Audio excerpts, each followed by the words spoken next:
and thank you for joining us this afternoon's public hearing. First, I would like to welcome the governor's representative from the island of Rhoda, Ms. Agnes Taitanu, the appointee, Mr. Sixto Igisumar, elected official, dignitaries, and members of the general public. Today, the Standing Committee is conducting a public hearing on the appointment of Mr. Sixto Igisumar to serve as a member, or rather as a secretary of the Department of Public Land. And before I go any further, first I would like to introduce the general public, the members of the Standing Committee. To my right is Senator Ronnie Calvo from the island of Rhoda for Senatorial District. And next to him is Senator Manny Castro from the 3rd Senatorial District, Saipan. And to my immediate left is the Vice President of the Senate, Senator Carl King Neighbors from the 2nd Senatorial District, Tinian.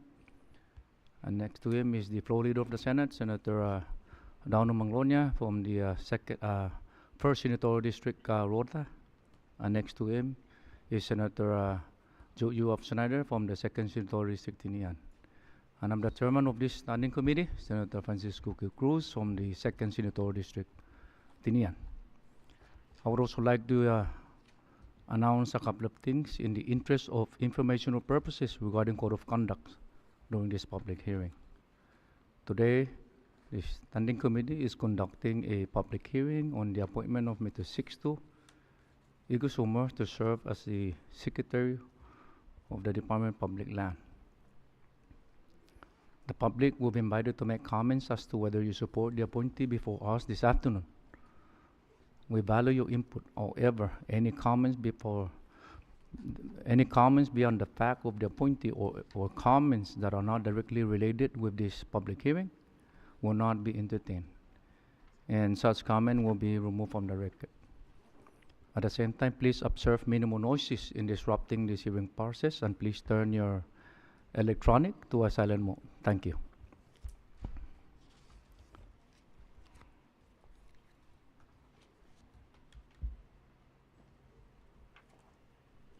Let us now begin. This public hearing is now in session. Today is May 27, 2025 at approximately 2:14 in the afternoon here at the Rhoda Mayor's office here at the Tatsuk. This is a public hearing in regards to Governor Ono I. Palacios and Lieutenant Governor Apalang's appointment of Mr. Sixto Igisumar to serve as a Secretary of the Department of Public Land.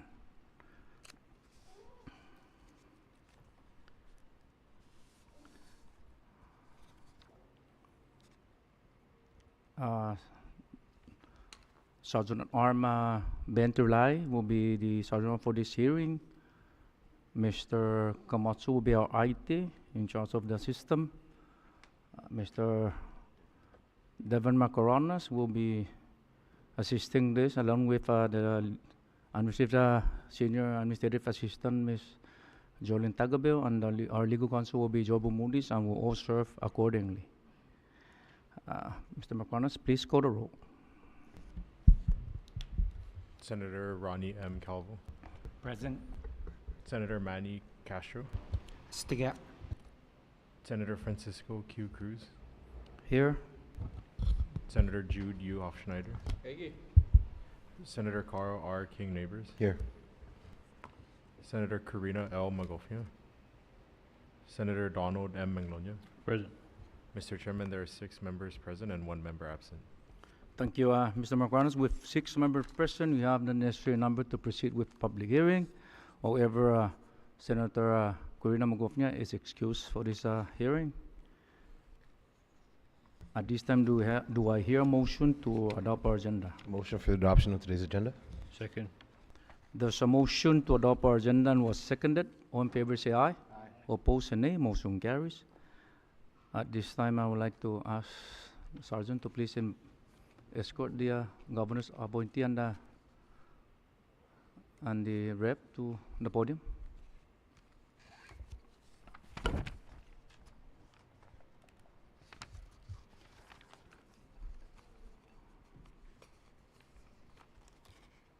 Ma'am, before you begin, please state your name for the record. Thank you.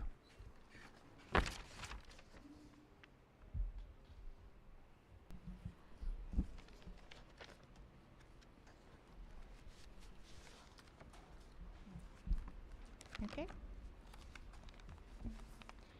Good afternoon. My name is Agnes Daitano. I'm here to do the introduction for the governor's nominee.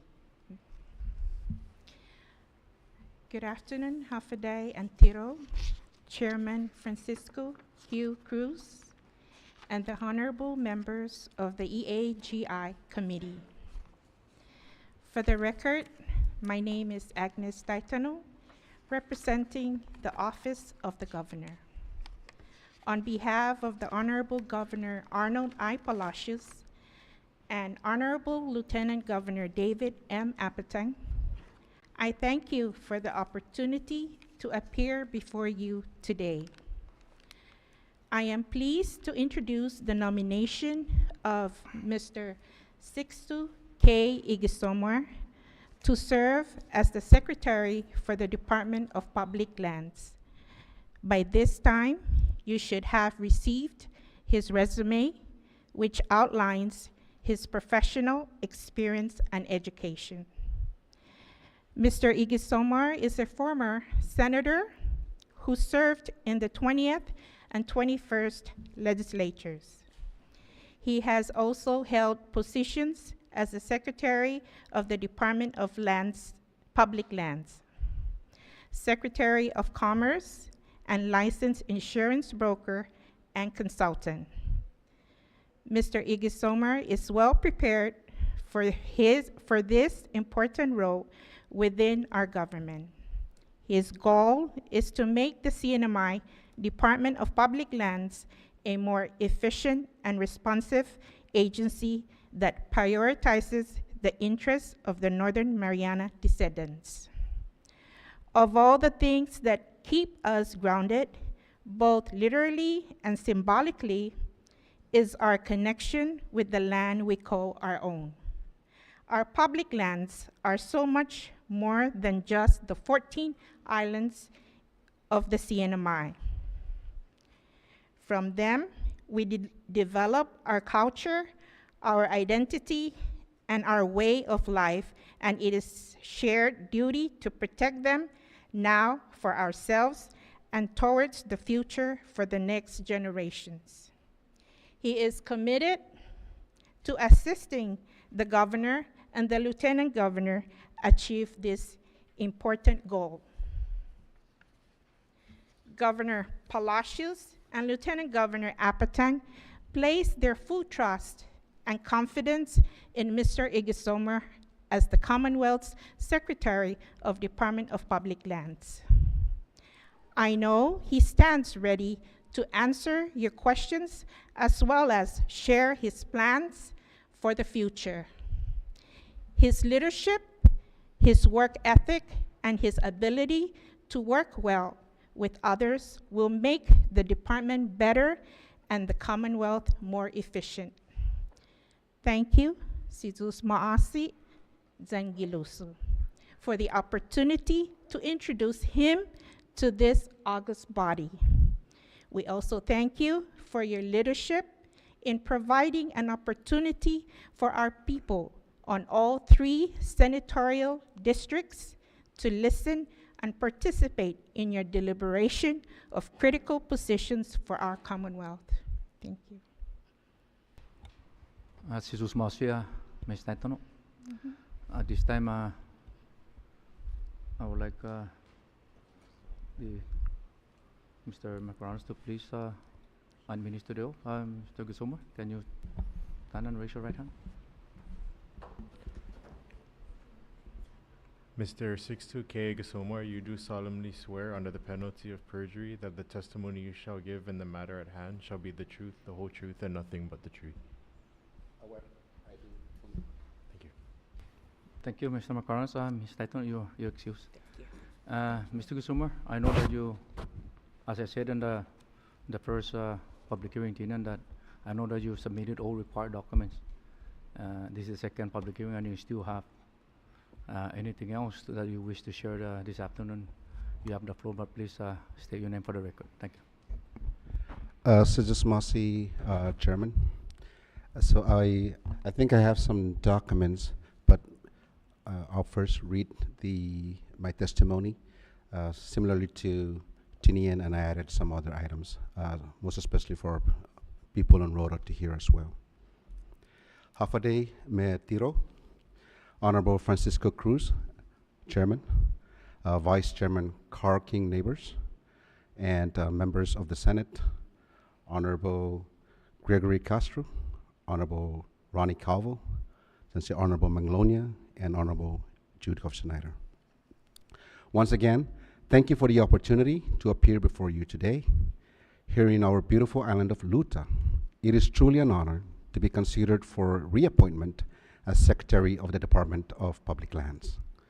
I am grateful to the Governor, the Honorable Arnold I. Palacios, my Lieutenant Governor, Honorable David M. Apatang, for their confidence in me, and I am deeply humbled by the responsibility this office carries. Similarly, I would be remiss if I did not acknowledge our Honorable Aubrey Manglonia, Hokuk, Mayor of Rota, the Rota delegation, the Municipal Council, and the beautiful people of Rota. Thank you for your gracious hospitality.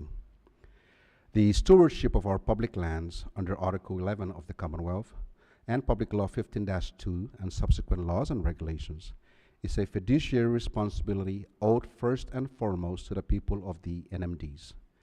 This responsibility requires us to prioritize the allocation of homestead lots and the management of public lands for their direct benefit, while also safeguarding the long-term sustainability and integrity of these lands for future generations.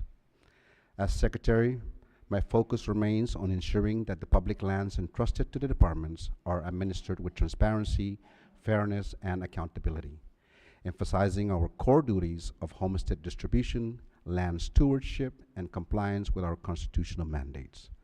I recognize that public lands are not only a resource, but a legacy for the indigenous people of the Northern Mariana Islands, and our decisions must honor both the needs of today and the rights of generation to come. I am committed to working closely with the Senate, the people, and the stakeholders to expand homestead access, strengthen land management practices, and ensure that public land leases are administered equitably and in accordance with our trust obligations. From our last hearing on Tinian, we discussed several key issues, including ranchers' concerns in the military leaseback area, homestead permit revocations, and the prioritization of homestead permit issuance. As I shared with this distinguished body during that meeting, I support efforts that moves us toward clear, fact-based outcomes. I believe in identifying limiting factors, presenting or supporting facts, and driving clarifications so that we can reach final outcomes or at least move closer to desirable, allowable, and community acceptable solutions.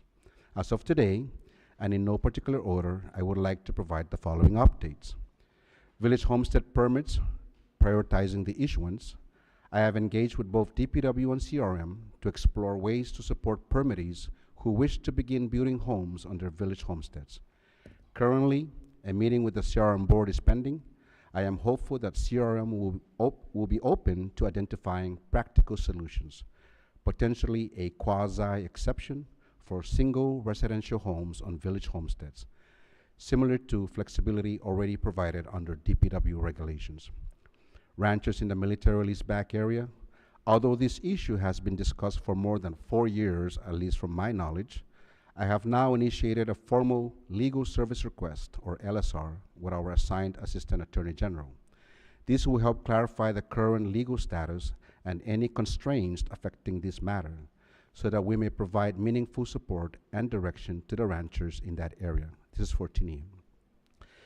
Village homestead revocations. At the Department of Public Lands, we understand that the revocation of a village homestead permit causes real distress, not only for the permittee, but also for their family and surrounding community. On small islands like ours, land is tied to identity, family root, and future aspirations. Permit revocations must be approached with great care, as such actions carry emotional, cultural, and social weight. Under current regulations, a permit is subject to revocation when it is clearly abandoned or not maintained. These permits are issued to qualified individuals of NMD for the purpose of establishing a permanent residential home. And if I may just add a little bit more on this matter. While a recent public law, 21-15, now mandates that deeds of conveyance be issued within 45 days of the time the homesteader becomes eligible to receive the deed, this is contingent on compliance. If a village homestead has infrastructure, the permittee must follow all applicable requirements to be conveyed a deed, including the completion of a single-family residential dwelling. Otherwise, the permit will be revoked. If a village homestead has no infrastructure, Public Law 20-05 requires DPL to waive the requirement to complete a single-family residential dwelling if the homesteaders provides to DPL that a building permit is denied because the homestead area lacks water, power, or sewage system infrastructure. In homestead developments with no infrastructure, a deed can be issued if the permittee remains in compliance with all other requirements, including documentation that the homesteader has maintained the lot, maintained as in cleaning the lot, for a 3-year period. If a permittee is not in compliance for failing to maintain the property, the permit will still be subject to revocation. There have been concerns and even drama surrounding this issue, and that is why I am echoing it again today. Our goal to ensure the public receives clear, fair, and consistent information. We will do our best. We will continue to educate our community to promote clarity, fairness, and transparency in the homestead process. And with that, I look forward to your questions and to continuing this important conversation about how we can honor and uphold this sacred trust for the benefit of the Northern Miranda Descent community and the Commonwealth as a whole. Sejusmasi, thank you, me olomai hiliso. Tiro. Thank you, Mr. Gusuma, for your well-said testimony. I appreciate it. And before I allow the members of the general public to participate, first I would like to recognize those agencies that are invited to participate on this afternoon's public hearing.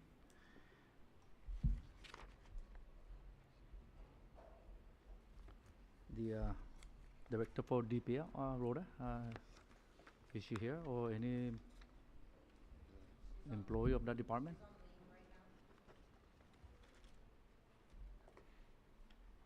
Anyone? From DPL? Anyone from DPL?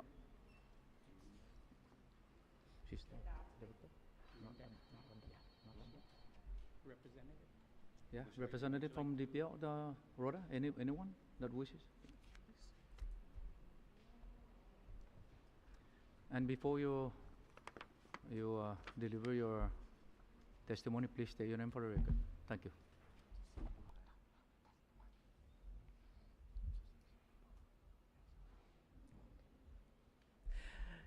Good afternoon. My name is Linda Atalik. I am the land claims investigator for the DPL Rhoda office.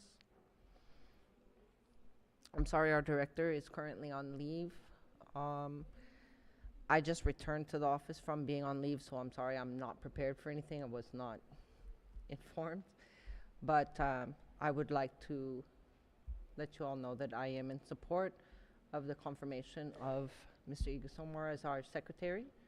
He's was our secretary before. We have no issues. He's did a great job. It's very easy to talk to him, communicate with him.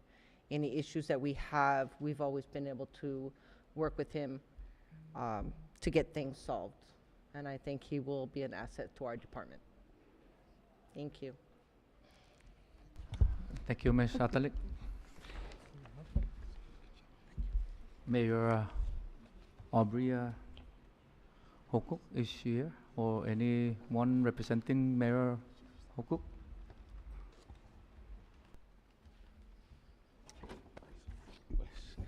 Good afternoon, Senator, members of this committee. The good mayor did submit in her written comments in support of Mr. Sixto Sumar. I've also written a letter, and I'll be more than happy to read it out. If you, yes. Can you please state your name for the record? Oh, for the record, my name is Dean Manglonia, and I'm the Chief of Staff for the Office of the Mayor in Rhoda. Noted. Okay, thank you. Dear members of the Senate Committee on Executive Appointment and Government Investigations, I am writing to express my strong support for the nomination of Mr. Sixto K. Igasumar to serve as the Secretary for the Department of Public Lands for the Commonwealth of the Northern Marianas Islands. I had the distinct pleasure to work alongside Mr. Igasumar during his tenure as the Chair of the Planning and Development Advisory Council. Throughout our collaboration, I consistently observed his commendable work ethic and unwavering commitment to advance the Council's objectives and, by extension, the betterment of our community. Mr. Igasumar possesses a good nature that fosters collaboration and a determined approach to ensure progress. One of Mr. Igasumar's key strengths is his proactive and resourceful approach to problem solving, much like the sentiment attributed to Mr. Henry Ford. While he may not always personally possess the immediate solution to every complex issue, I am confident in his dedication to diligently seek out and engage the right expertise to find effective resolutions. This kind of resourceful leadership and commitment to finding solutions is precisely what the Department of Public Lands requires to navigate its critical responsibilities in managing and developing our public lands for the benefit of the people of the CNMI.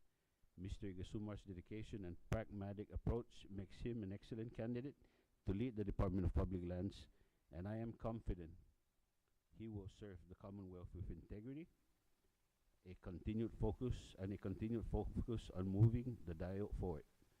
Thank you. Thank you, sir. Can we have that? Yes, written? absolutely. I'll be happy to submit. Thank you. Thank you.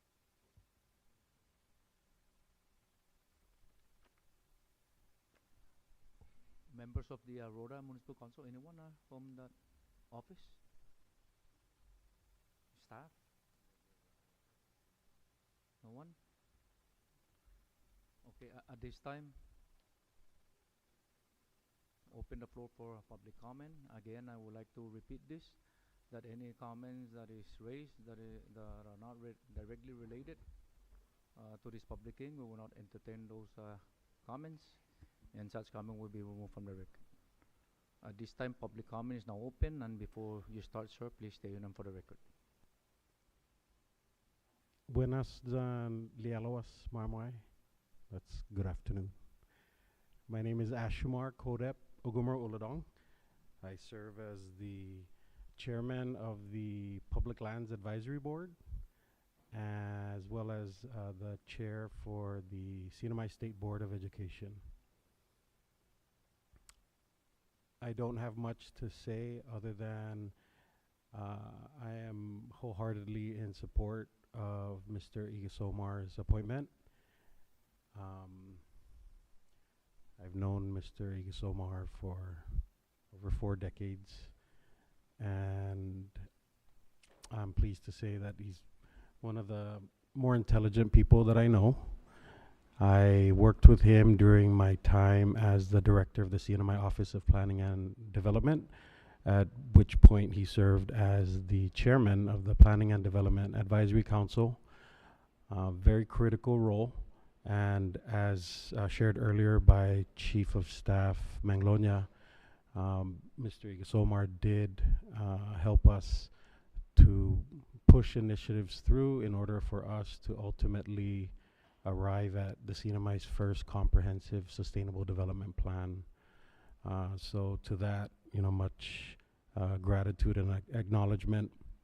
More recently, and as early as last week, as recent as last week, The Public Lands Advisory Board held our first meeting, during which he was the new acting secretary in place. And I want to say that the advisory board is very lucky to have Mr. Igisomar in that role, for us to support in our capacity as advisory board members for public lands. And I also believe that Mr. Igisomar's experience also heading the Department of Commerce, as well as his background in insurance from the private sector, will contribute greatly to the initiatives now in front of him, should he be confirmed as the ultimate manager for our public lands. And I also echo the importance that he also cited earlier of the necessity of ensuring that our public lands, which are collectively owned by the people of Northern Marianas descent, are handled very prudently and wisely, as we now see them dwindle, particularly with homesteads and that long waiting list. So it's for those reasons that I endorse without hesitation Governor Palacios' appointment of Mr. Igisomar. Thank you so much. Thank you, Mr. Gumra. Is she open for public comment?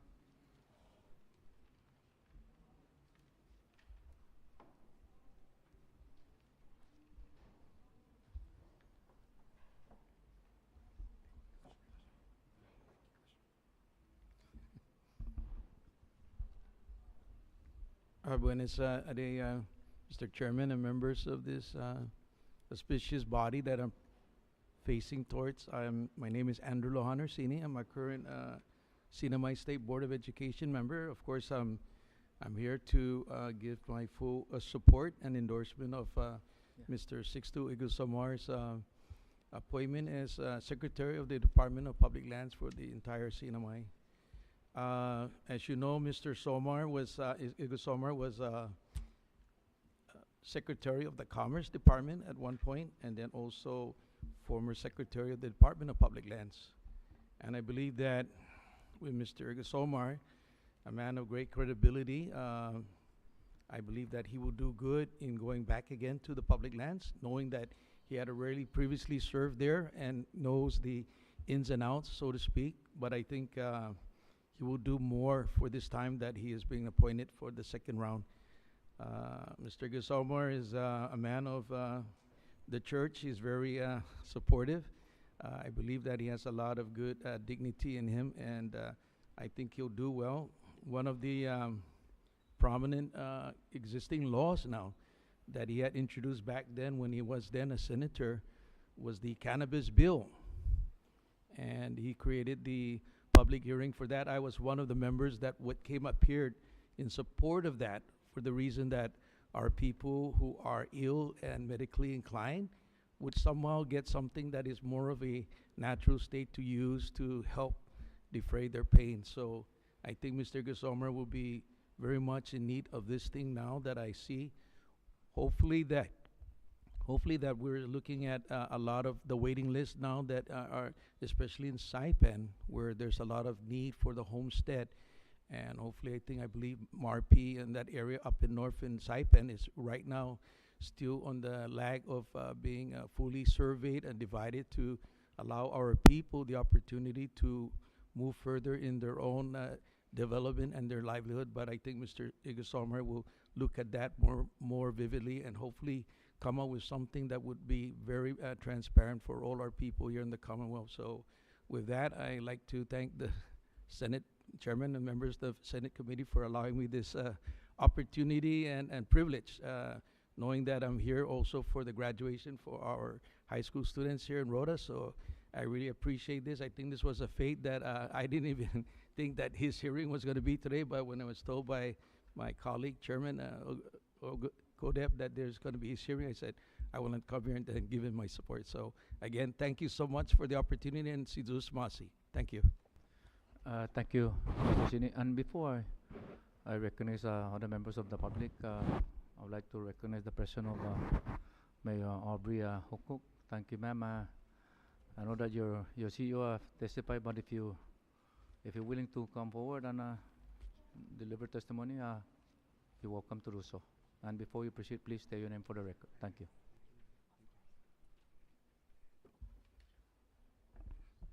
Hafaday, good afternoon, Honorable Chairman and members of this distinguished body. For the record, my name is Aubrey Hokuk, Mayor for the Municipality of Rota. I also did submit a letter of support in writing to this body, but I want to thank you and I apologize for my absence earlier, or for my tardiness rather, but I am very, very confident to be here in support of Mr. Sixto Igasomar, to be confirmed as the Secretary for the Department of Public Lands. So I have had many instances working with Mr. Igasomar under my former employment under the Defunto Mayor Ephraim Atalik, and also even as part of his actingship. You know, all the mayors have had the distinguished opportunity to meet with the acting secretary to share the various concerns of the municipalities. And from that conversation, even leading into expressing a lot of the concerns for the island of Luta, we have already come up with possible or solutions to address, you know, some of the biggest concerns here. And having Mr. Igasomar serve as the secretary, I firmly believe that by recognizing the needed collaboration and partnership between DPL and the municipality of Rota, many things can happen. And it's a needed partnership for Rota to thrive and for Rota to move forward. And with that, again, I humbly ask for the support of this body to confirm Mr. Igasomar to serve as secretary. I have full confidence in his ability to help DPL or to work with our office and to seek what other plans that we have with the Rota leadership to really help progress our island. There's a lot of great opportunities, and I know that we cannot do this alone, and with the partnership of DPL under his management, his leadership, we can definitely get that going. And again, I humbly ask for the support of this body to confirm. And again, full support of Mr. Igasomar, and welcome to Rota. Thank you. Thank you, Mrs. Mayor. Still open for public comment?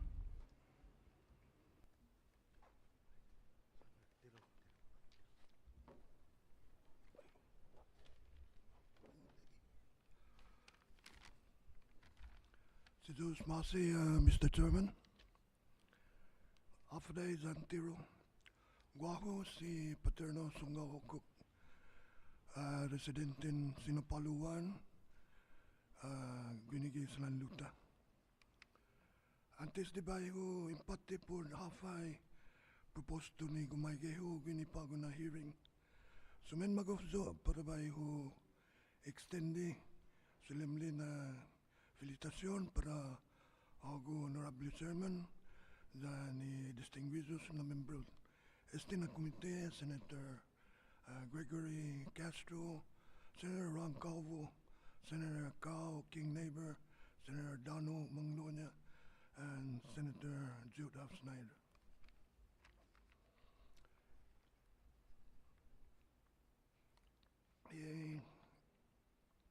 Para mamambon muchacho ko na empleado ni San Hilo na guma legislatura,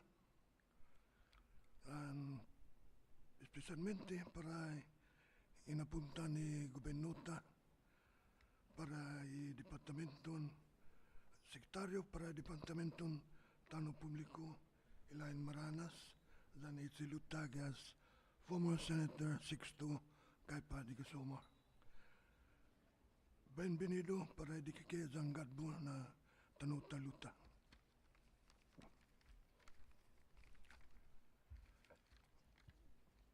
Mr. Chairman and honorable na member estinat komite di anako para fino gwini solamente para bayo expresa ididok na saputasyon no para si Senyor Sixto Igasomar para posisyon i sekretaryo ni Departamenton Tano Publiko. Bunti bulag izahita humasutati nati estrangero si Mr. Igisoma Arguini na posisyon. Uhongge zan huanguko na edukasyon niya, zan ni anako na eksperyensya niya, gi departamento, gi eksekutibo, gi ramas na departamento, zan ni serbisyon niya, gi legislatura ni sangkatan na Islas Marianas, pinibinitgi kabalis na ramenta para utsogo itsetso para interes itaw-tawta zan itanuta interanmente. Pudena umina uapepelazo gizahamzo, Mr. Chairman, zan honorable na member neste na komite na inay takilo na konsiderasyon zan konfirma insigidas si Senyor Igisomar za tafansigi mo na umaligaw i-beneficyo zan minaulik para itaw-tawta zan itanuta. Sin mas, dangkulutalo na si Diyos Masi za siya o kontinua dumisia na in kontinua ibisitan mizo magi para este tanuta gizaluta.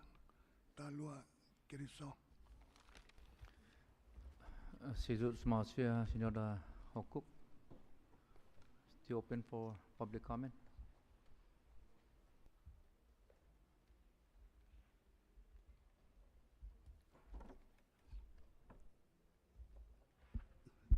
Buenas tardes, inano si James Manglonia, membron estina isla gikwetpon abiso Departamenton Tano Publiko. Bayu tutun kita gwini, tiu tungo si Prohimo Igisomar personalmente, guiza como tiguangta todos,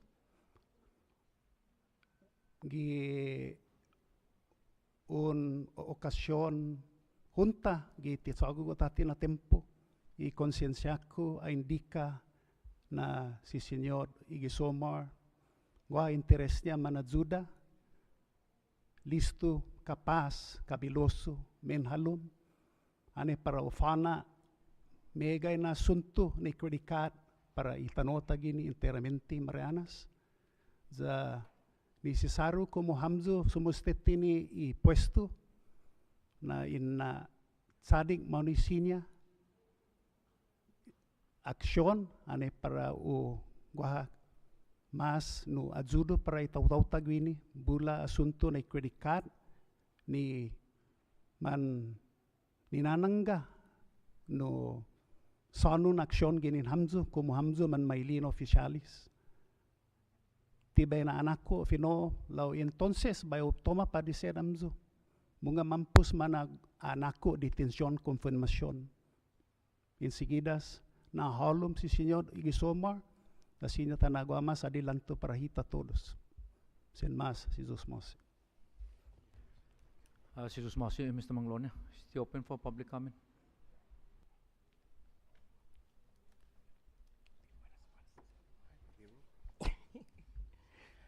Buenas, for the record, my name is Ivan T. Merib Jr. I'm a voter and resident of San Paulo 1, known as Dulili Street. Thank you, Mr. Chairman and members of the distinguished committee of EAGI.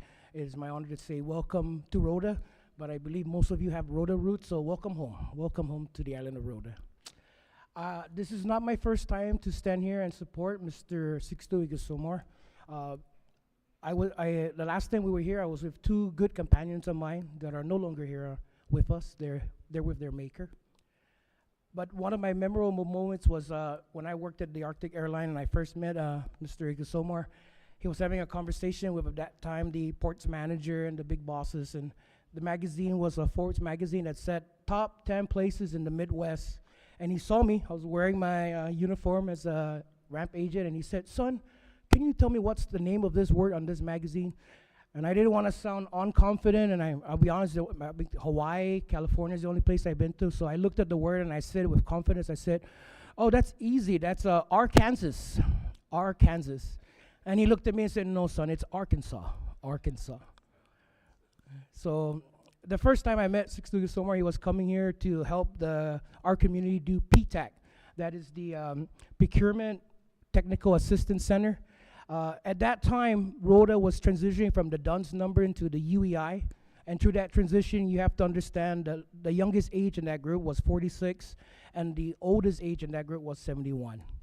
Mr. Sixto Gisomar and his team from PTAC, big shout out to Ms. Taitano, who was very, very compassionate and very patient.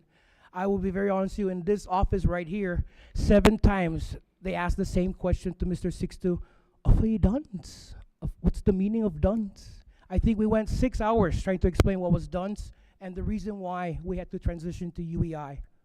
But all of that problem, 9 businesses came out, pre-pandemic, and then post-pandemic, they were recognized by federal companies throughout the jurisdiction. If I had to describe former Senator Sixto Gisomar, I would say he's the living embodiment of Tom or John Wick. John Wick in the movies is a person that used sheer will to conquer his obstacle. That is a testament when you look at the Cannabis Act of 2018, when statements circulated our island and say, if Stanley McGuinness stores cannot pass the cannabis bill, no one can. Nobody in 2018 laughed at Sixto Gisomar, and again, nobody is laughing at him now. We are putting a capable individual in the seat for the Secretary of Department of Public Lands. Mr. Gisomar, when he comes to Rhoda, he knows what he's gonna get. He's gonna get an earful from our people, but he doesn't run away. He stands there like every executive officer and receive the beating. He's gonna do that this time again. He's gonna explain why he was absent. He's gonna explain all the plans that he's gonna do for Rhoda. But what we can only give our people is continuity, the will, strength, like Mr. Sixto Gisomar. All I ask, my dear colleagues of EAGI, when you guys put him in, please give him the support needed. His department on Rhoda needs it. The Tinian folks needs it. SIPA need it.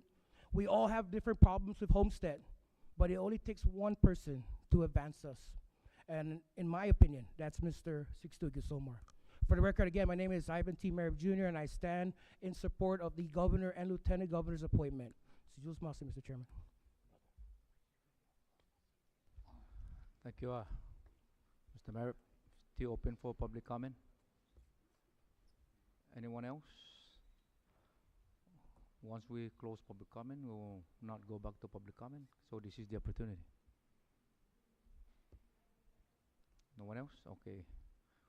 Public comment is now closed, and before I recognize the members of this body to ask question or raise concern, first I would like to ask Mr. Macronas if we receive any letter of support or not in support of the appointee. Mr. Chairman, members of the committee, Mr. Gisomar, and members of the general public, in addition to the oral testimonies received today on the executive appointment of Mr. Sixto Gisomar to serve as the Secretary of the Department of Public Lands, please be advised of 5 additional written testimonies officially received in support of the appointee from Lucia M. Borja, the Honorable Marian De Longero Tadella, the Chairwoman of the Saipan and Northern Islands Municipal Council, the Honorable Aubrey Manglonia Hokuk, the Mayor of the Municipality of Rhoda, and Christine M. Cabrera, the Resident Department Head of the Department of Public Safety, Rhoda. At this time, no written testimonies in opposition to the nominee's appointment have been received by the committee. Thank you, Mr. Chairman. Thank you, Mr. Macronas. Since this is the first senatorial district, I wish we have no objection from the member. I will start from the first senatorial district, Senator, to raise question or concern. Thank you. At this time, I would like to recognize Senator Calvo from the island of Rhoda. Thank you, Chairman Cruz. Okay, and welcome our Acting Secretary, Sixto Gisomar. We'd like to, on behalf of our District 1, we'd like to thank those today who stepped up from the island of Rhoda, our hometown, in regards to the support of Sixto as the reappointed reappointed secretary for the Department of Public Land. We did have a lot of valued comments also from the prior outskirts of our neighboring island of Tinian. Your credibility, Mr. Igisomar, is valued in regards to your resume, you know, former commerce, former legislative delegate for the 20th, 21st as the, you know, lawmaker. So without further ado, we'd like to thank each and every one of you for your participation, those that got the opportunity to come by and share in support of Mr. Sixto. And we look forward to, you know, you addressing, like the mayor said, is very, you know, comforting in that you know the specifics of each initial island and the, you know, the prospects in moving our indigenous people forward. So thank you so much for your presentation and the public.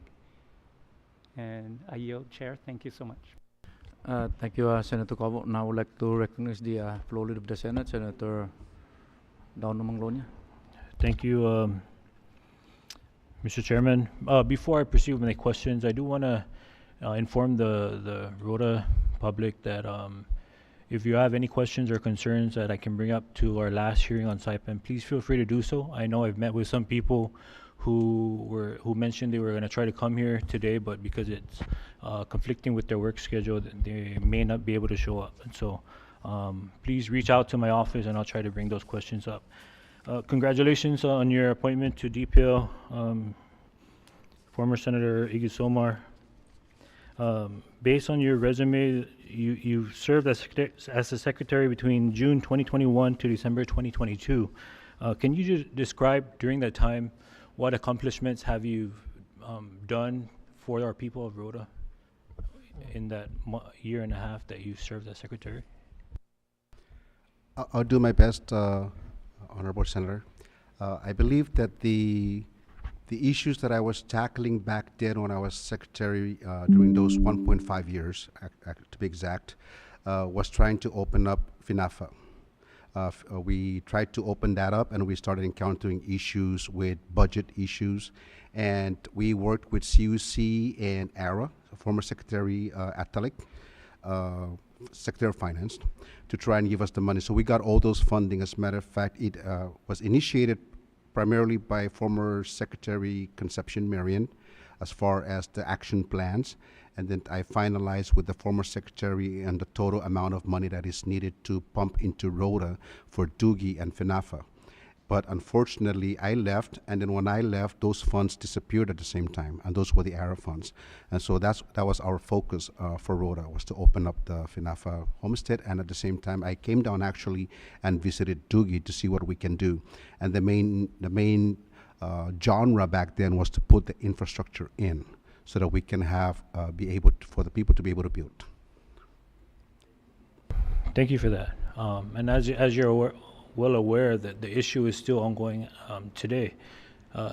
Since coming back on board, are there any plans in order to try to address this issue, and so that we can start issuing out deeds or come up with a solution on how to approach the issues that are going on at FINAFA and Doogie? Yeah, so the last time I was here with former mayor, it was all about partnering, only because there were Attorney General opinions. The opinions were DPO is not able to fund and or pay for infrastructures. And so I was working with the former mayor to try and collaborate together to be able to have some sort of partnership whereby we can give the mayor funding for heavy equipments. To be able to go into FINAFA, for example, so that they can push the road. We got it all laid out, all the plans were there, and then unfortunately there were issues that were coming up before I left, and so some of them had to do with the fact that the resources for the mayor were not readily available. And we ended up facing exorbitant proposals from the private industries or private vendors here on Rhoda, and DPO was not able to spend for the resources that was needed. So I'll give you for an example. The initial plan was to partner up with the mayor, and then the mayor will use the heavy equipment so that we can go in and take care of the issue. And then when they started having some issues, we decided to go out to the vendors on island. And the proposals that we were getting were $100 per hour per labor hour and $100 per hour to use a bulldozer or that nature. And there were about 3 to 4 different equipments that we needed. And so that one was, we got stuck. And so we were never able to move forward. Now though, I spoke with Ms. Pat, Director of Planning, as soon as I entered, and we went ahead and sent down the surveyors. They were here approximately 2.3 weeks ago, or about almost 3 weeks. And they were here surveying access areas for, I believe it was Nevis or, I'm trying to remember the names. They were basically next to the resort area up north towards Doogie. So those were the access roads. And so the idea now is, so what's so different? What you going to do about it if you don't have the money or we don't have the vendors? So that, as mentioned earlier by our Honorable Mayor now, Aubrey, is to collaborate together to find a way to partner up and use some resources of DPL without, as much as possible. My idea with Common Sense Center is there's this thing about DPL cannot spend money for infrastructure. I even went as far as talking to the lawyers for public land to see if we can define infrastructure.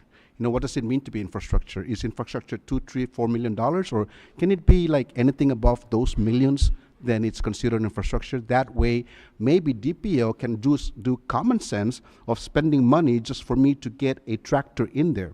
Because if I can't even spend money for a fuel or for a tractor to do a kaskal, right? Salang kaskal alam, then it's ridiculous. So that is the trying to stay below the benchmark or threshold to collaborate with our mayor so that, and I believe our discussions are ongoing, to see how we can give her funding for fuel to be able to push the roads for us through her divisions under the mayor's office. So that's the same thing we're going to do for, I think, as Nevis, and there's another village that I seem to always forget next to us, Nevis, towards Doogie, and then we have Finafa as well. So my goal is we will issue permits out, okay? We will issue permits out, but to issue that permit, we need to clear this trail. And the surveyors were already here, measuring the middle line for DPW, so that we can have something to follow. And then we'll collaborate with the mayor, whatever resources we have that we are qualified to share funding resources, and I will. I'm more than happy to do it. So I hope that answered the, at least for the agricultural homestead and village homesteads for Rhoda. Yep. Thank you for that update. You also mentioned earlier in your opening statement about the, I guess the exemption of issuing the deed, whereas you can't, if there's no infrastructure there, but the homesteader has shown proof that they've maintained the property. Is that something that's that the homesteaders are aware? So I'm not sure, Senator, whether they are aware or not, but based on the last hearing on Tinian, I was getting a feeling that maybe public land is not doing enough. When I say not doing enough, it's not that the people are being lazy at DPL.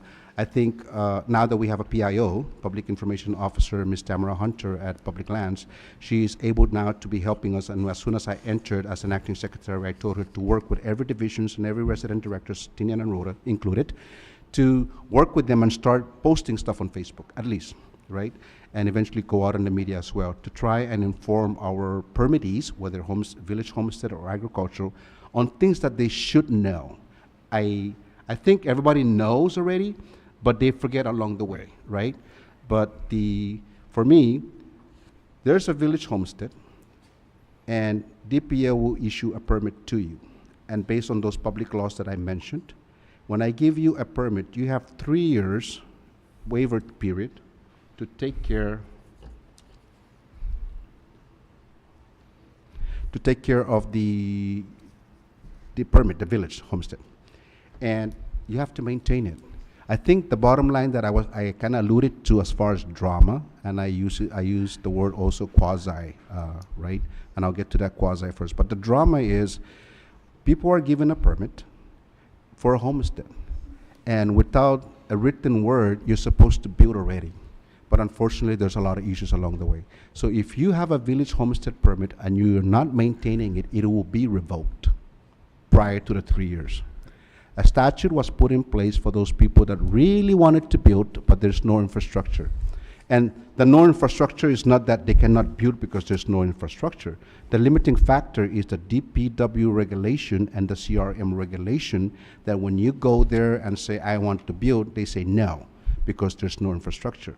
So the issue we should be changing is DPW. So DPW's regulations, they're saying it's okay under that section 6, under the regulation for a building permit. There's an area there that if you can prove in your designs that you will be able to provide alternative methods for water or cistern or sewer, stuff like that, or power generator, you could be given a permit to build. The other area that we need to solve, this is for building, for building. I already gave you a permit, this yellow thing. Now building is on the CRM side. CRM will not allow you to build if there's no infrastructure. And that's where I think, for me, the conundrum is there's no infrastructure. And that's why the Honorable Senator and the legislature passed a law to, more specifically for West San Jose, whereby if after 3 years and 45 days, amended thereon, and there's no infrastructure, DPL, go ahead and give them a permit. If they are still qualified, meaning they're still around and they're still cleaning it. But if they totally abandon that and expect to be given a deed after 3 years and 45 days, it's not going to happen because DPO will revoke it. And so that's where the drama is, Senator, is I think you're correct. So that's why I intentionally read that out from my phone. And that was in my speech initially, but I did not want to read it out because I really wanted that story that I always try to do for the people. Is I heard different stories when I was secretary, and we all heard when we were senators, and I heard different stories now, and so I placed these things on a piece of paper and I sent it to the legal counsel. I said, review this, whether it's true or not, because it's what the homestead director is saying, and it's what Tinian is saying and Rhoda is saying, but they're not quite jiving. So she only gave me the permission this morning that it's true. So that's why I was able to read it out. But I think moving forward with whatever I read off this phone, the directors of Tinian and Rhoda and Saipan must at least post this out for the people to see so they can understand, because you're correct. I think a lot of our people are not quite familiar. Susan Masi. Thank you, and thank you for acknowledging that. I know prior to you coming in, we received a lot of phone calls from permittees who are also getting the revocation notice. But I think maybe an extra step that DPL can take is provide that warning beforehand to allow the permittees to rectify their actions and try to get be in compliance prior to any revocation notice being sent out. But going back to the FINAFA issue, would you recommend that Rhoda does a similar bill to what Tinian did in those areas, considering the lack of infrastructure, without having to wait for the permittees trying to get the notice from DPW? So would that be a similar issue to where we can mirror the legislation? So yes, Senator, and I think I wanted to say that not whether a bill is required, but maybe our legal counsel, Bermudez, as Senate counsel, can look at it to make sure, review those 3 laws at least to make sure that whether they've covered it already or not. And that's why 2 separate laws came out about it to kind of like fix that. And so Secretary Santos actually wrote a letter to DPW Secretary, and I sent the Secretary of DPW 2 weeks ago that same letter reminding him, please let me know what your decision is. And I think they already made a decision, but somehow there was miscommunication. But the former secretary did hold a public hearing here on Rhoda about the Doogie issue. And all the secretary was asking the DPW was, can you just do a blanket declination of building codes for everybody? And as of now, I am not sure yet, because this is hearsay for me, because I have yet to see in writing, but supposedly there was an agreement already, but I need to see that it was done. So that's, in that statute, it states that if DPW denies you building permit, then you can get it after 3 years, which is Doogie, totally qualified. So instead of waiting for people to fly here or whatever and go to DPW, she was asking if DPW can just do a blanket, no? So that's for Doogie. Now, as far as FINAFA, before, in discussing about FINAFA and based on your question, I wanted to state that there's at least 2 points. The first point is, yeah, we can give permits out as soon as I have a access road, a simple access road. And our goal is to give our people village homestead permits. That's totally fine. But, and then, of course, with the current statute, after 3 years and 45 days, if they continue to qualify, they'll get a deed. But for me, the goal is we shouldn't just give you a permit and for you to wait 3 years and 45 days. We should also find, which I'm working on, how you can build along the way. And I mean, I don't know, I'm pretty sure, and I'm speaking to the choir, you know, I got my homestead private with just 3 plywoods, 4x8s, sin, you know, bintana, sinasanizum. I don't think anybody, and let's face it, we're all not billionaires here that can build right now a 2-3 bedroom is $300,000, right? If a NMD can show na sinya trust plywoods ani ligan sin whatever, you know, the tablahay katri, then let that be it. So I'm favorable to that. The issue I think we're having is some people, when they get the permit, Senator, they do not maintain it. And unfortunately, in the current regulations, if it's not maintained, you'll be revoked. And some of the constituents you may have mentioned, we encountered through my conversation with Director Rose. I asked her to please pause on the revocation. Let me take a look at it. And she did clarify that some of them, when we give a revocation, it's a notice, like I said in my remarks, it's a very sensitive issue. When they see revocation, to them it's revoked, but it's a notice. And that notice is supposed to give them an opportunity to visit our, for Rhoda, directors or Rhoda, the staff there, and ask, what can I do? And so I did tell one of the clients that called me up from Rhoda, leku nagaskasay homestead, niya taginin leku, yeah, na anu ka na klanu nagagaskas, you know, whatever. Just so you do not, so you can stay above the threshold. That's all we're saying. Whether we can, I mean, we can discuss a lot more about it, but anything beyond that, I think might require statutes. Yeah, sure. Thank you for that. Prior to our next hearing on Saipan, I hope that, can you prepare for the committee data on how many of those permits are pending revocation, if that may be the case, or in regards to properties aside from Dewey and Finafa, so like those that receive revocation notices for village homesteads within the main area, the main residential areas, just simple data on how many are we looking at. And then one last thing before I hand it over to the chair, if I may, what updates do you have in regards to the Rhoda Resort? So I believe Rhoda Resorts, we have a RFP deadline that's coming up, and as soon as that RFP, we receive proposals or not, there will be an opening and there will be reviewers. And I've already informed the real estate director. Currently, our Ms. Bonnie, current director, Ms. Bonnie Tudela Arroyo, is on vacation, so we have Ms. Mai Chong, who is now the acting director of real estate. I did inform her to put at least 5 reviewers on there. And because Rhoda is requesting for some representatives to be on that board, so I will be adding, as of today, 2 Rhoda reps out of the listings that I received from our Honorable Mayor. Her recommendations listing, I will pick 2 out of those, and the other 3 will be from Saipan, only because 2 will be from the hotel or MVA, and 1 will be the financial analyst of DPO. So that's where we are. As far as the maintenance of Rhoda, I was actually, I received communications with the director of Rhoda and staff, but I did not really, I was not slapped on the face that, hey, wake up, take a look at Rhoda Resort, something's going on. I did not get that feeling. Not until we actually held a PLAB meeting with the representatives from Rhoda, and they brought up the issue that I got alarmed, became alarmed, and made phone calls. And first thing I did when I landed here with vans was drove to the resort to take videos and send it up to our office on Saipan, so that we can see what we can do. And I hope that through my meeting with our Honorable Mayor tomorrow morning by 8, if she's available, we'll be discussing a potential MOU on the Rhoda Resort, on at least on the ground maintenance. And also I hope to meet your DPS, public safety, to see whether apparently there's maybe a breakdown in communication with respect to security. For me, I really need assurance. If the mayor and I are able to come down with an MOU whereby we're I mean, I'm just, my problem is I'm being very upfront.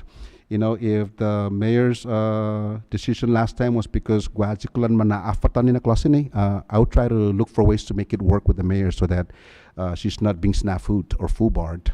Same thing with a DPS. I want to make sure that if DPS has issues with security, let's see whether we can make it happen. Because otherwise, I'm ready to move forward with our mayor because I've had pre-discussion with her. But when it comes to security, I believe there's an RFP out of Saipan office for a security vendor to be the security for Rota Resort. Thank you for that update, and I hope your office pushes forward with the bidding. I know this would probably be, I think this would be the third time it's out for bid in the last 2 years. I'm not sure what the issues were the first 2 times. So, sorry, Senator, the bidding, we have a regulation that we just sent to the Attorney General's office, and that regulation is to amend the lease rates for public lands. And that should be announced, if all goes well with the Attorney General's office acceptance, it should be announced by, we're in May, June 15th.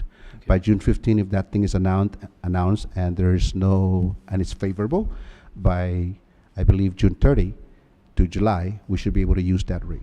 Okay. And the issues we're having, and the reason why this rate amendment was filed with Attorney General's office is because we're having issues with Rota Resort and all the other hotels on Saipan as well, that are having issues with the current rates. And the current rates are flat fee, 5% of appraisal or higher. And all the hotels that are coming in are saying basically you can't quantify it. The economic activity in the CNMI is not enough to generate enough revenue to be able to pay public land the appraised value of a property at 5% plus 3 to 4% or 5% of BGR. So those are the things that we decided to do an amendment to the rate, which will allow the Secretary of Public Lands to negotiate lower than 5%, but with justification. So that we're hoping, that's why did I bring this up? Hoping to help Rota Resort out. So eventually, if Rota Resort RFPs comes in, hopefully there's 1 or 2. But if there's none, then we're gonna have to re-announce again. Was that the issue with the first bidding that went out, I think, last year? No, the issue of the first bidding that I heard from Rota, I was not able to see the entire file because they basically sealed it off because there's an RFP being announced, is that they were not qualified. Okay. They did not specify what it was, but they were just not qualified or non-responsive. Okay. Well, in any case, I think the next bid would be probably more favorable, right, with the new rates. And so please do keep the committee informed. And in closing, thank you, Acting Secretary. I know one of the biggest challenges that the mayor had prior was trying to get some of these government land in order to construct these facilities. And so it sounds like from her testimony that you've been very responsive, and so we thank you for that. I know also we heard from our public lands advisory member, Mr. James Manglonia. And so with that, again, I thank you for your time here today. And once again, to the viewing public, before our next meeting, I hope to receive your questions and concerns, and I will share that with the acting secretary so that we can bring that up at our next hearing. I yield for now, Mr. Chair. Thank you, Floor Leader. Now I would like to recognize Senator Snyder from the island of Tinian. Mr. Chairman, and good afternoon to Acting Secretary Iggy Somar, and especially to the great people of Rota. It's always great to be back here in our beautiful island. Thank you for participating today. Just quickly, Secretary, as you were responding, I was kind of generating some of those questions, no, or maybe getting some of your views as to how the legislature can assist. Number one, but before I get there, I want to ask: is there a online application portal right now that is servicing our potential homestead applicants and public land interests? Say, for example, can I click on a DPO online, say, Guahane, no? Just to, yeah. We have dpo.gov.mp, and you go to section says divisions, you click on it, and if it's not in the divisions, it will be in forms, and then there's another section there next to real estate. It says for investors. For investors, you click on it, and it will have all the applications for TOA, temporary occupancy agreement, and or long-term leases, Okay. and then also RFPs packages that Okay, they have so- to download. So I'm an applicant, so I can always check on my application on that portal? If you're referring to village homestead, Yeah, village or agriculture for that matter. unfortunately, we do not have a listing of village homestead applicants or agriculture that are listed online. There's no online listing of any applicant. There's no online, well, I believe, Is if it, I'm sorry, put the privacy or is there, I, no? uh, You can say it's money, but I, that's part of. I tutungo. Oh. Hafana taza tutungo. Okay. I'm an advocacy. I promote transparency, and if it's with AI right now, those things should be very easy. Parewa ni listing I tautose ni man the rent, right? The Right. lessees.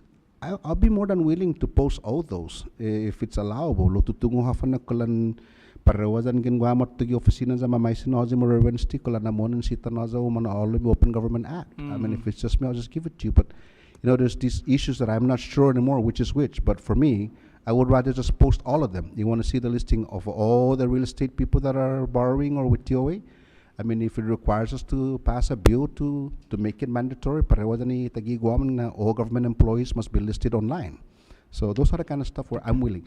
Hafana taza tutungo. Okay.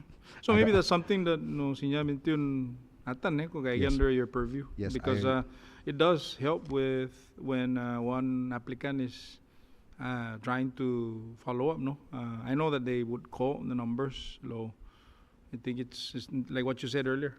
Right now, everything is in the drop downs on your website, so it's not something that gonna take it up to the next level whereby because every day there's potentially there's always 18 years old NMDs that are potentially gonna be applying, no? So it's also gonna help your office in whichever Saipan, Tinian, or Luta from, all those updates. So just wanna toss that out. And I appreciate that you kind of elaborate a little bit on the new rates for the public land lease. I think we mentioned that briefly during our in-passing conversation, and I appreciate that you're providing that kind of flexibility because, the forecast right now with our, recovery economically and also could potentially be a game changer if this succeeds.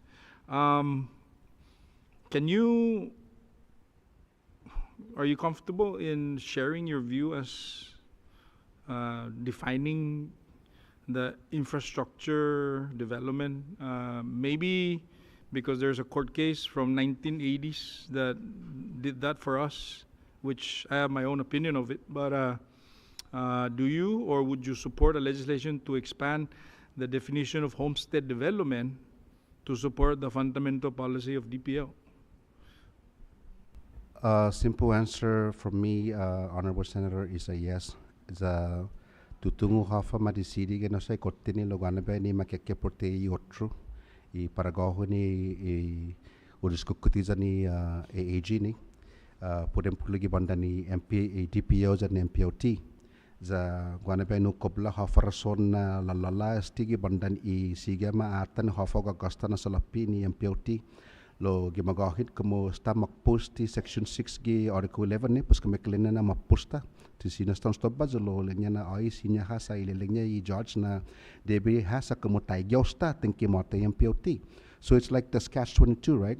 So for me, yes, of course, I'm highly favorable to anything. It's the discretion of the policymakers. Ko magahin na sta department public lands ko sen magahira na tajasta I fiduciary responsibility ni secretarian I or DPO because of our Article 11. Lo paragohu, whatever the case, lo fanan paragohu mamonyo I judge jan mamonyo MPOT na kemuta na kara MPOT ni salapenya ganin guahu public land. Jigi na timasedi na patagasta sa lapigi infrastructure sa matunga na sinya kolugi 8 million, 10 million, 20 million, 30 million dollars. And if I'm only remitting an average of $2 to $5 million to MPOT, all that money will never go to MPOT. but I've done an analysis on MPOT since the very beginning on all the seed funding that we gave them.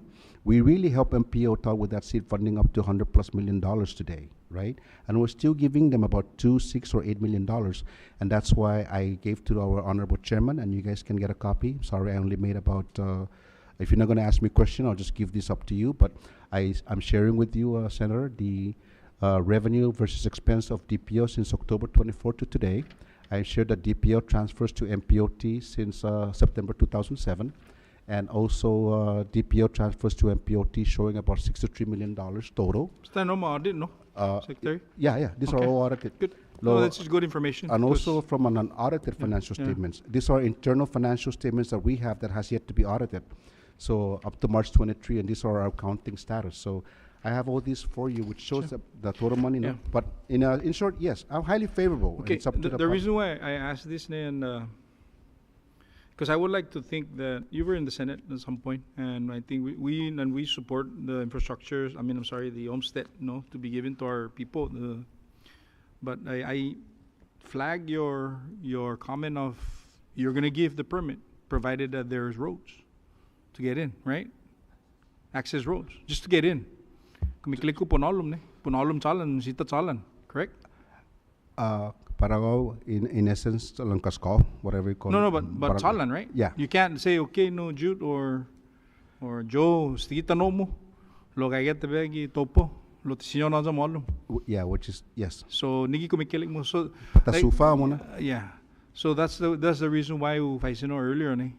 Maybe we should work together in really clear definition of homestead development to help your cause, so that you can also guide you, accordingly to expending some of that homestead development criterion under your responsibility in the funding policy, the constitution is different without clear direction, Secretary, you always you mention DPW often. DPW uses funds from Federal Highway, which I'm not sure if you can use for that because it's not a T-tip.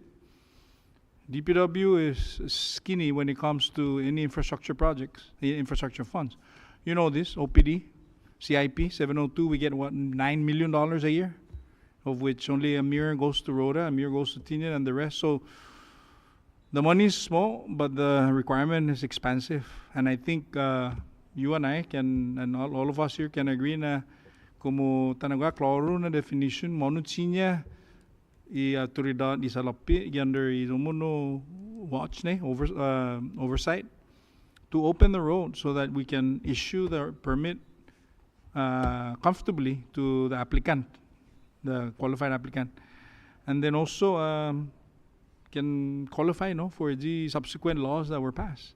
Because I believe, and you and I can agree that those laws are passed because of what cannot materialize with the administering agencies.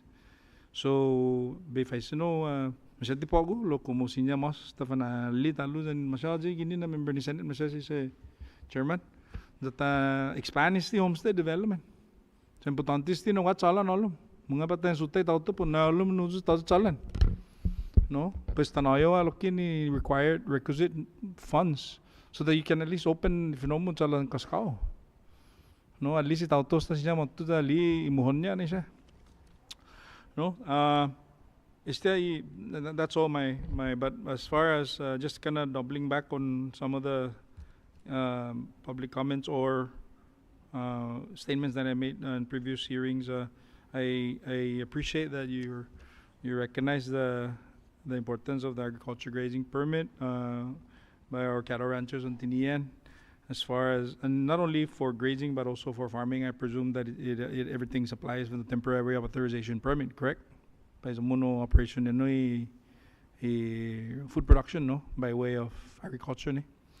And I look forward to hearing your advice as far as the recent revelation of the 10-year authorization for some of our residents of Tinian that are now able to get maybe the next step of getting a land tenureship agreement or permit for their land so that they can avail of other programs that are available for ranchers and farmers on the islands in the CNMI.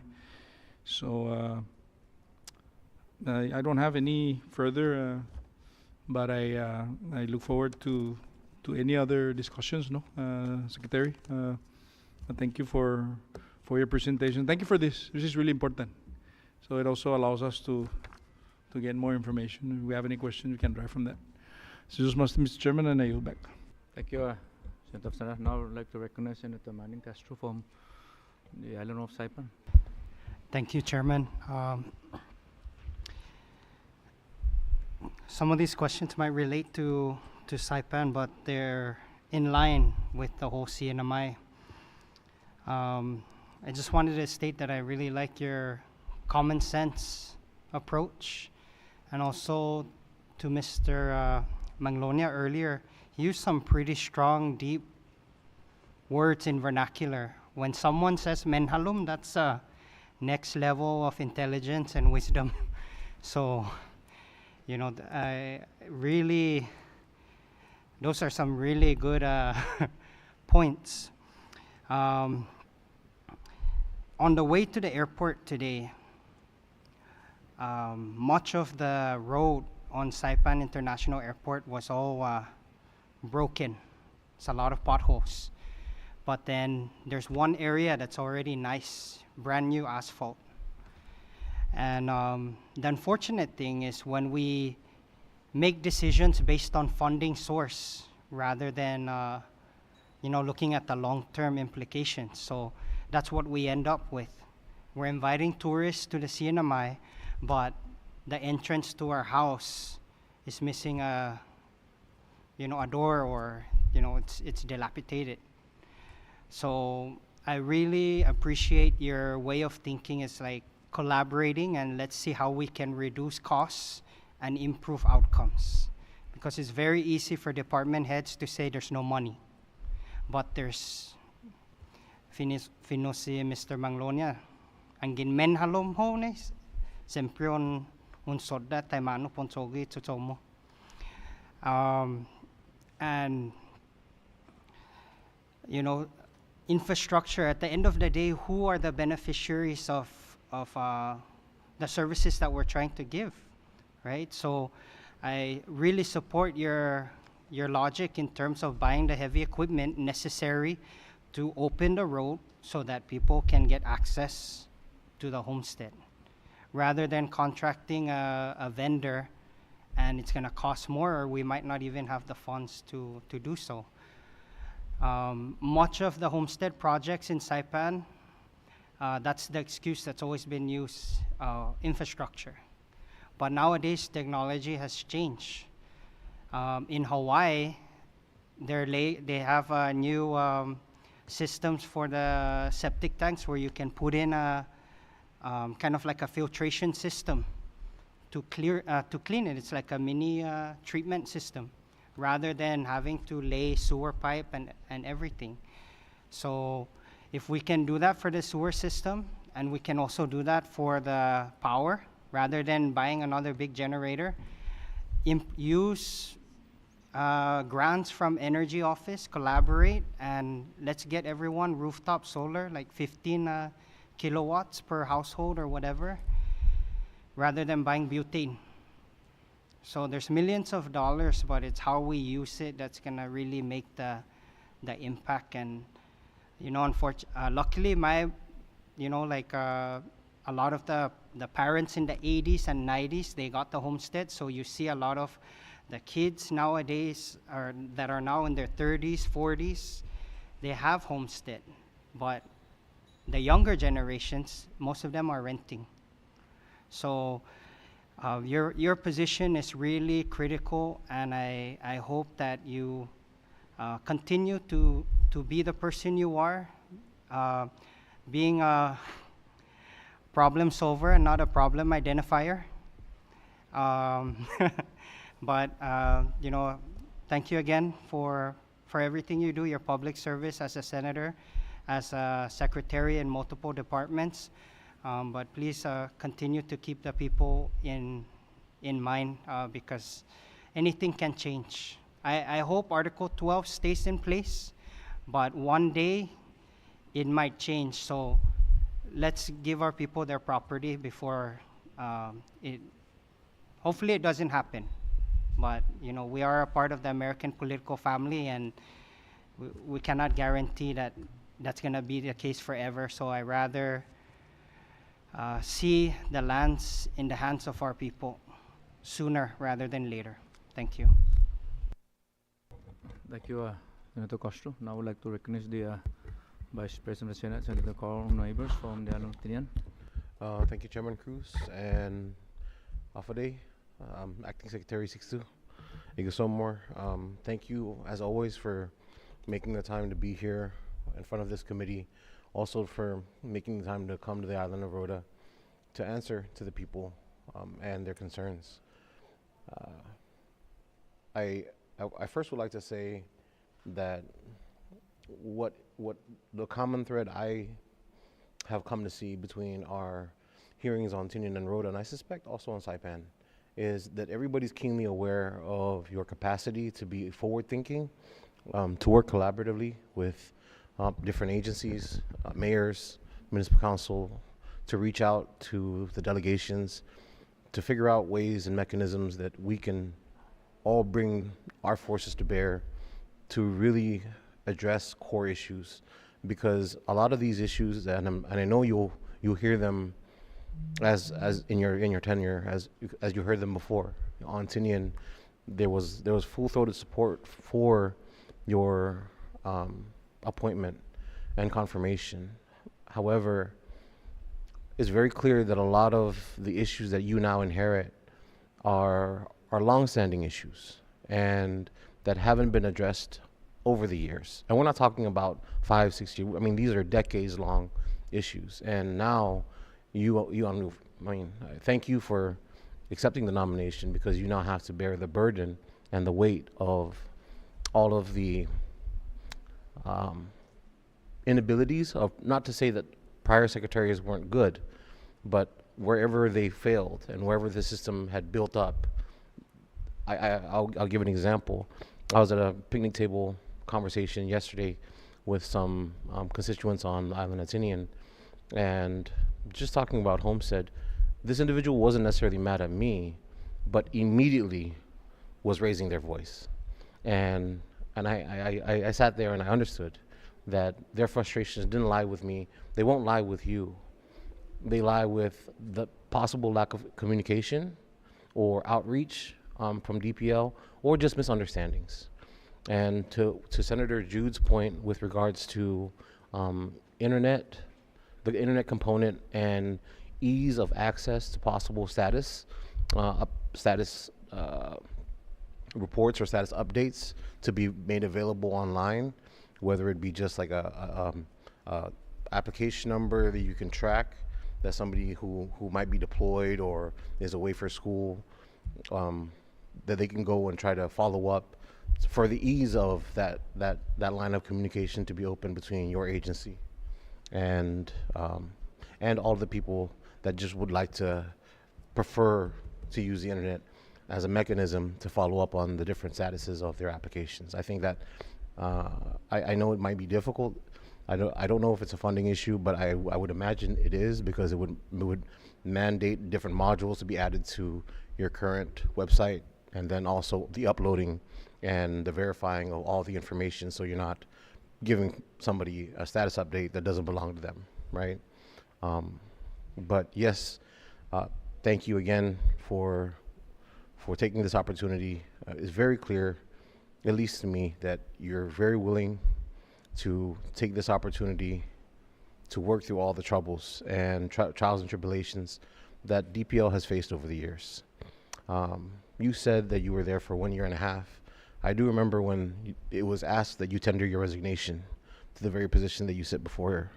So thank you again for answering the call to serve the public, and especially in an department, an agency that a lot of people have a lot of animus, and it might be misplaced, but nevertheless, it's something that you have to address, and I thank you for it.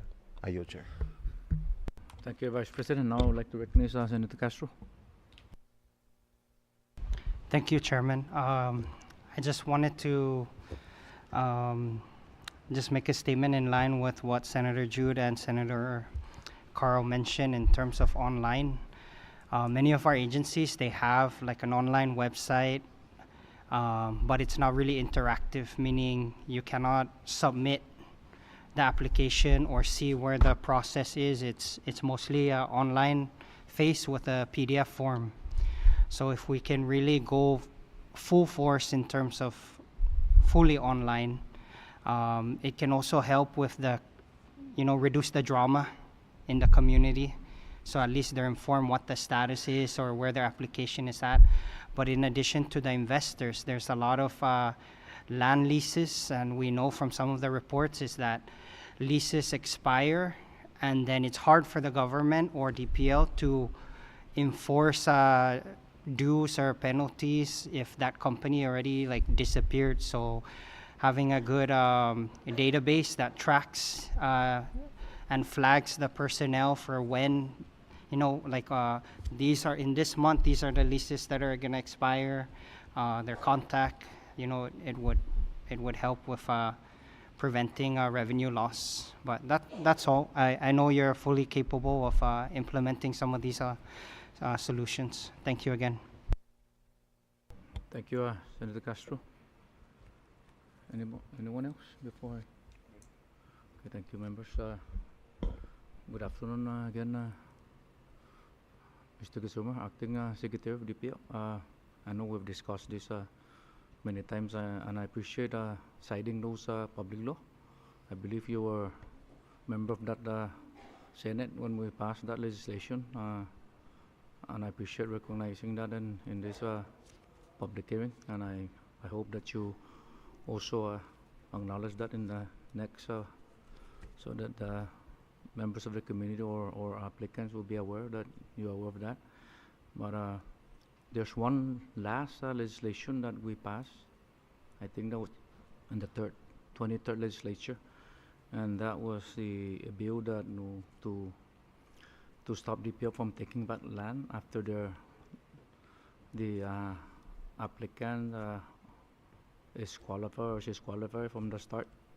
I think I will have the LB staff provide you with that, and maybe you will go over that, and I ask that DPL will start, addressing those lands that have been taken back from DPL, whether they get married or they bought a land or deed of gift after being qualified, and that brings back all the way to 2017. All those that are taken back from 2007 should be returned back to them. That's the bill, the latest bill that was passed by the Senate and the House, and it become public law 23-34. So again, I appreciate citing those public law, and it was raised earlier in regards to what will happen to those lots that are the absent infrastructure, and I appreciate again bringing those public law up, because that's the protection.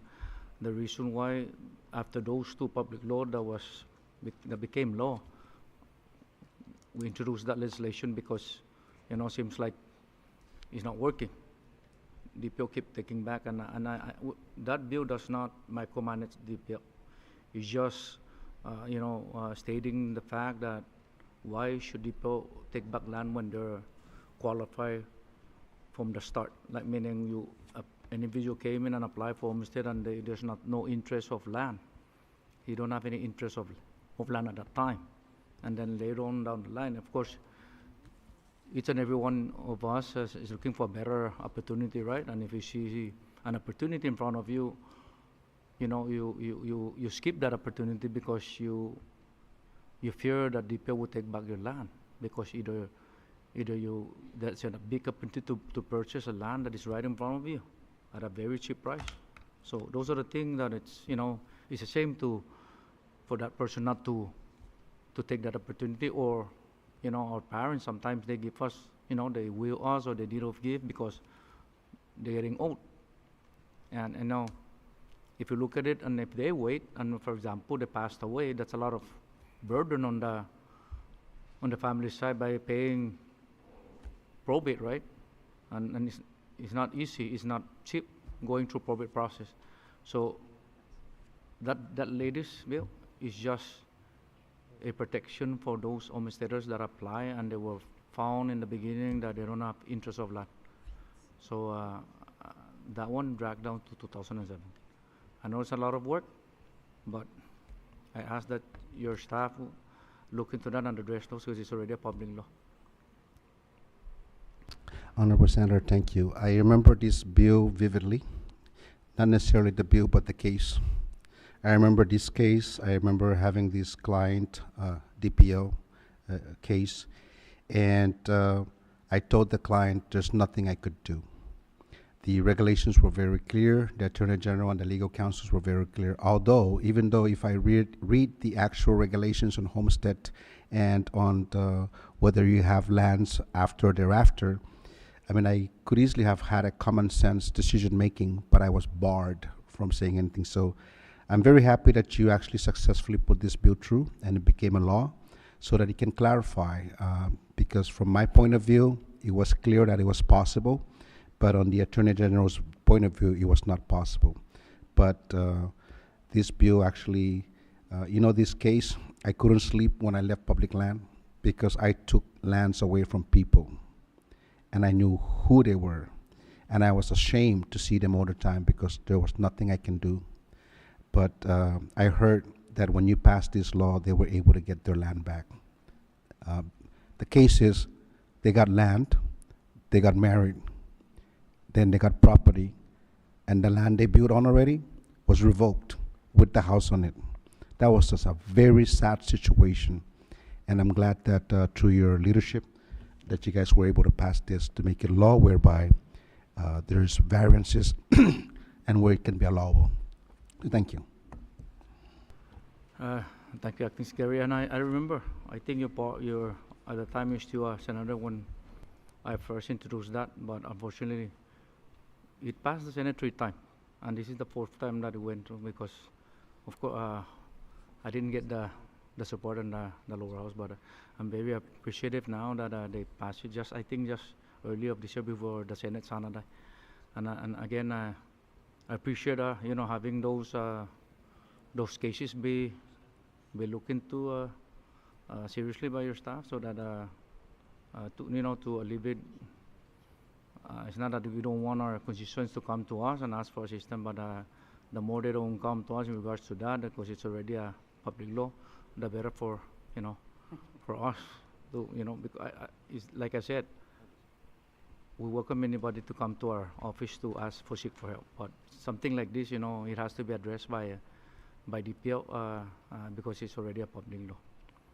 And again, I appreciate when you mentioned earlier, and even in Tinian, that you will do a raffle for those already subdivided homestead and agriculture, because if we continue to wait, I understand the law that, you know, there's CRM, other regulatory body that is beyond your authority as public land. Their job is just homestead program and agricultural homestead program. But if we continue to wait for CIP funding to address those, I don't think we can address that in a very, very near future for that, because, for example, West Tinian San Jose Village.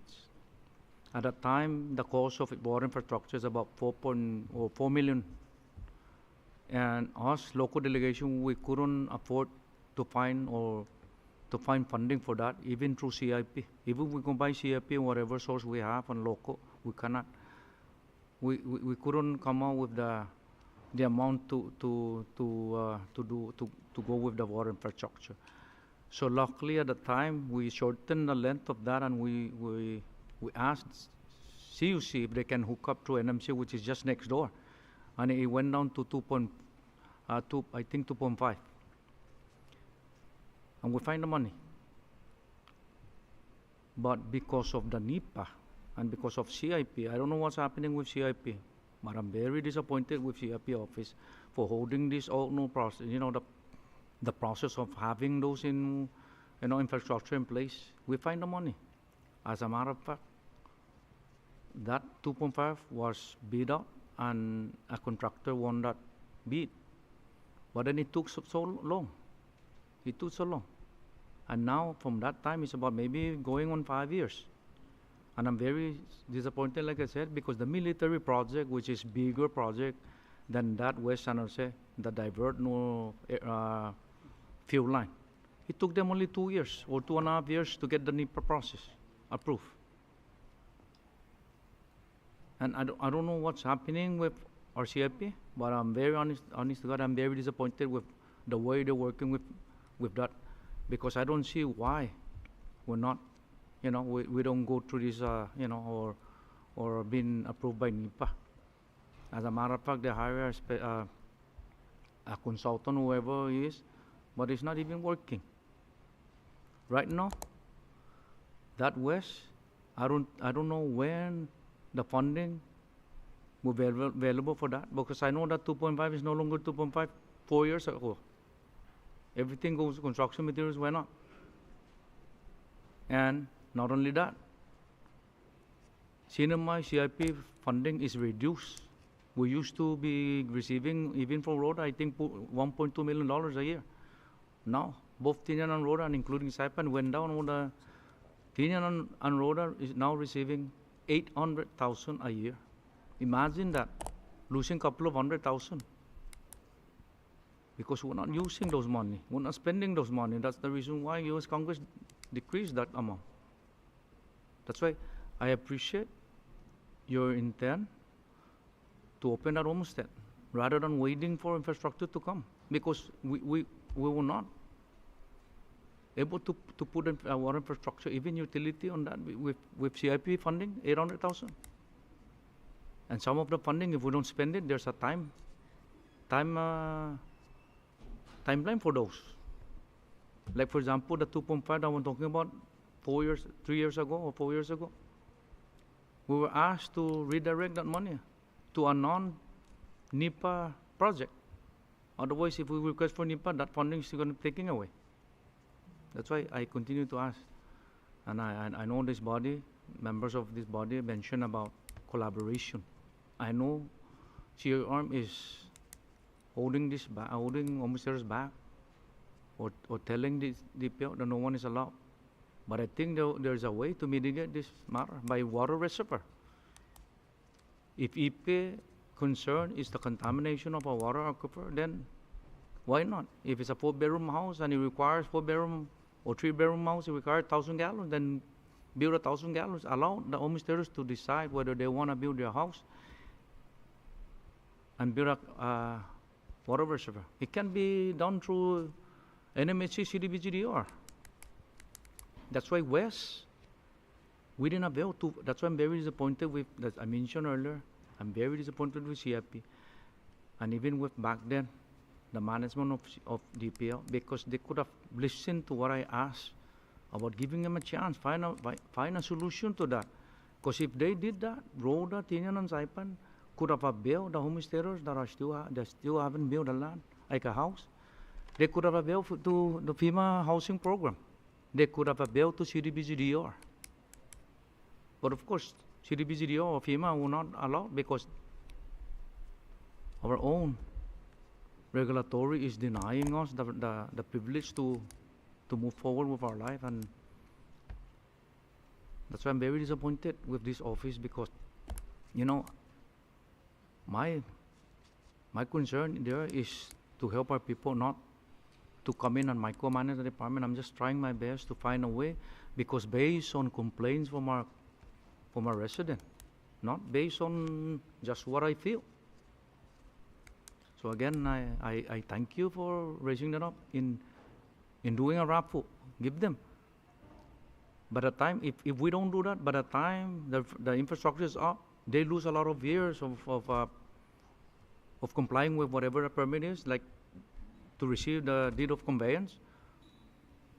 By the time that infrastructure is up, I think all the construction materials going to go up, commodities, and they won't be able to build house. And then you're going to come, DPO will come, and whoever comes the next will come and revoke those those permit. Like I mentioned, if they don't comply with cleaning, then of course DPL will comply with, because we're not just gonna be very, very lenient. Also, we have to make them responsible of at least you give them that opportunity to keep that at least cleaning, and then after 3 years, 45 days come, you give them the deed of conveyance and become private, rather than waiting for infrastructure. We're gonna wait forever. With 800,000, we're gonna wait forever. So I agree. If this body give it a blessing, I agree with that. And I know that was raised by Senator Snyder, but making sure that, of course, we're gonna have to find a way to open up at least the roadways, so for them to come in and start cleaning their property. So thank you for your commitment and your continued interest in this, and I appreciate your devotion for this responsibility. Thank you, Acting Secretary. Chair, I just wanted to say, what for should you appoint a secretary to public land if and be told to issue homesteads? Kumutisi na toto manaksa, right? So I'm asking your help also, that we find ways to work together to tell these regulatory agencies. I mean, they can take me to jail if they want, but I don't care who they are. But if the policymakers and the department and the lawmakers wants public land to issue homestead permits, we will issue. And if there's an agency that does not want to play, then delete it, so that we can move forward. Because right now, I think it's forever. Our people that needs homestead, they're not getting the homestead because of all this regulatory. And I understand the balancing, and even Donald Trump himself is saying these things are stopping progress, and our people need homes. I have 2,000 plus of waiting list homestead for Saipan. I almost forgot to mention Senator Manglonia. As a matter of fact, I worked with Tona earlier, before coming down here the other day, last week. I actually have all the listings of the homestead permits, because she handles that here in the office, of all those that were deeded or pending. I will get you those lists by, hopefully by Friday, but it's kind of busy week with the SOCA coming up. So if not this week, next week I'll send it to you. So I just really thank the body, and I just hope that everybody just work together. And NMD, the Northern Marianas Descent, is also for no more delay, right? NMD, no more delay.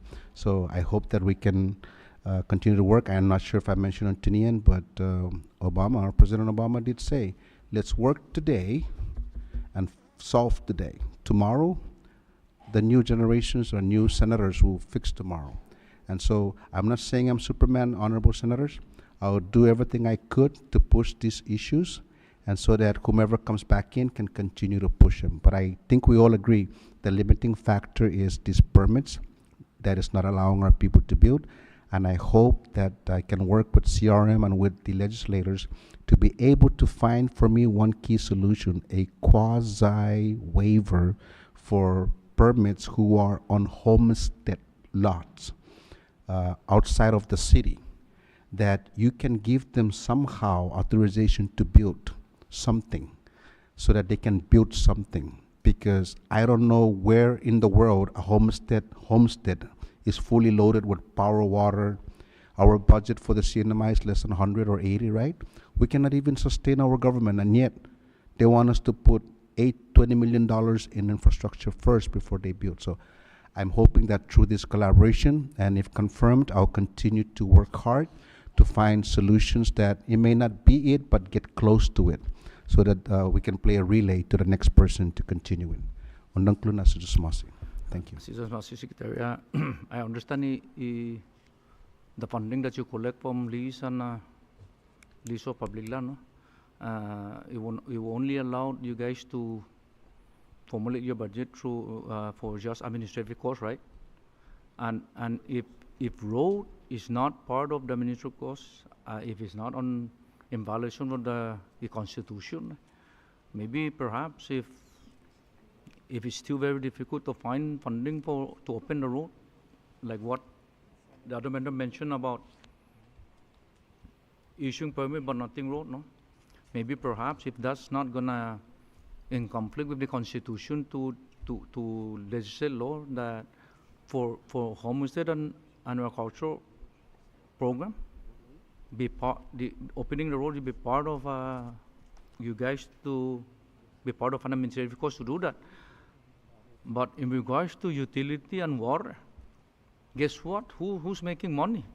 CUC.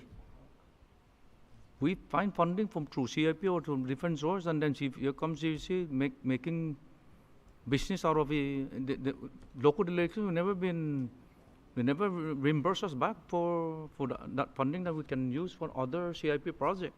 So I think we should start, or us, and even DPL, no, start exploring other solution, no, and maybe we could call in CUC and see what they can do about that. They're gonna make money out of what we spend. But for me, that's not right. That we providing water infrastructure and for power, for utility, but they're making money and they're not spending anything. But we'll look into that. And again, I appreciate your time, and I hope you understand that, because when we first confirm you as Commerce and the DPO, we do this public hearing to for all the three signatories to avail to the opportunity to come and participate and raise their concern in regards to whatever affecting their their livelihood in regards to homestead, village homestead and agricultural homestead. So again, thank you, and I appreciate this discussion. Any other members? Okay, thank you. At this time, all public comments were taken. Let the record reflect that all written testimonies will be included in the Senate Standing Committee recommendation report, along with all oral testimonies that were taken today, and be forwarded before the full Senate members in consideration for confirmation or rejection. And before we adjourn, I would like to extend, on behalf of the members of this Standing Committee, our sincere appreciation and gratitude to Governor Palacios and Lieutenant Governor Patang's representative, Ms. Agnes Taitanu, the appointee, Mr. Sixto K. Gusumar, and most especially the members of the general public for your participation and involvement during this important public hearing process. And we certainly hope that we continue this dialogue of communication between us, the elected officials, and the public to keep you abreast and informed of our current and future Senate hearings ahead that relates to public best interest. This concludes this public hearing here in Rhoda. Do I hear a motion for adjournment? Motion to adjourn, subject to call of the chair. So moved. There's a motion for adjournment and was seconded. All in favor of the motion, say aye. Aye. All opposed, say nay. Motion carried. This public hearing is adjourned.